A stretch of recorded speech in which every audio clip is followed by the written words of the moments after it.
Assalamu alaikum. This is the presentation I made for the mobile device security homework.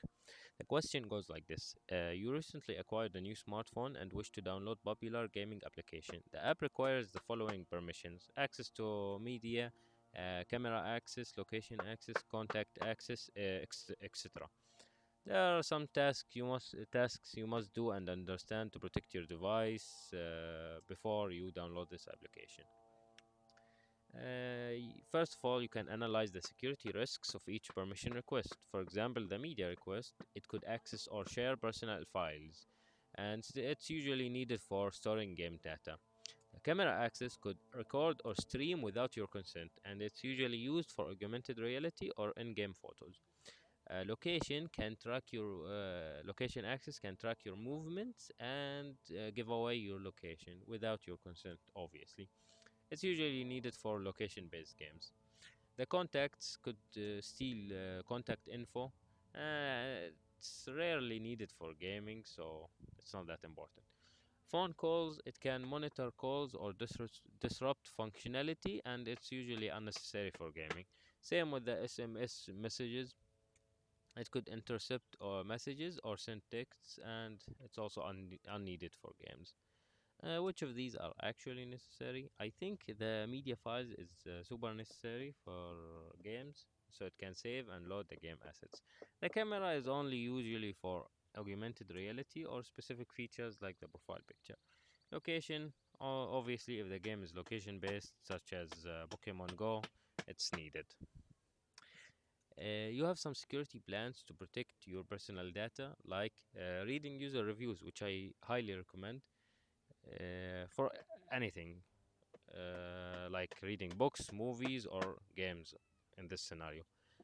For example, recent reviews, you can read them to see if there are any complaints about intrusive permissions or data misuse.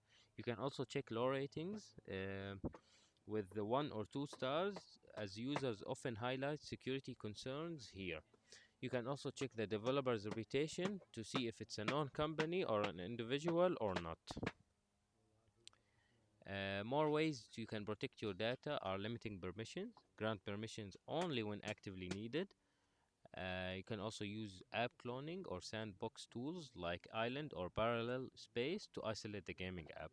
You can also install a firewall app like NetGuard that can block internet access for apps that don't need it. Some consequences of a malicious app are privacy breach. It can give unauthorized access to personal data like photos, contacts, and location history. Second, it can access SMS messages and call permissions that could lead to stolen OTPs or unauthorized transactions. Three, device control. A malicious app can hijack your phone if it has high level permissions, and it also can spy on you, obviously.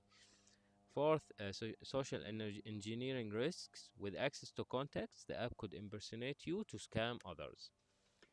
Some security checklist that you can go over before downloading any app is, researching the app, check reviews, ratings, and developer details. You can read the permissions carefully, evaluate if it's justified for the app's functions. You can also read the privacy policy, look for explanations on how data is collected and used. You have the install antivirus software option, which I do not recommend very much to rely on, but it can be very helpful in detecting malicious apps. One of the most important ones with accounts is using the two-factor authentication, as it adds an extra layer of security for accounts linked to apps. And that's how you enjoy gaming while reducing privacy and security risks. You can follow these tips. Thanks for watching. This has been made by Adam Al-Amassi.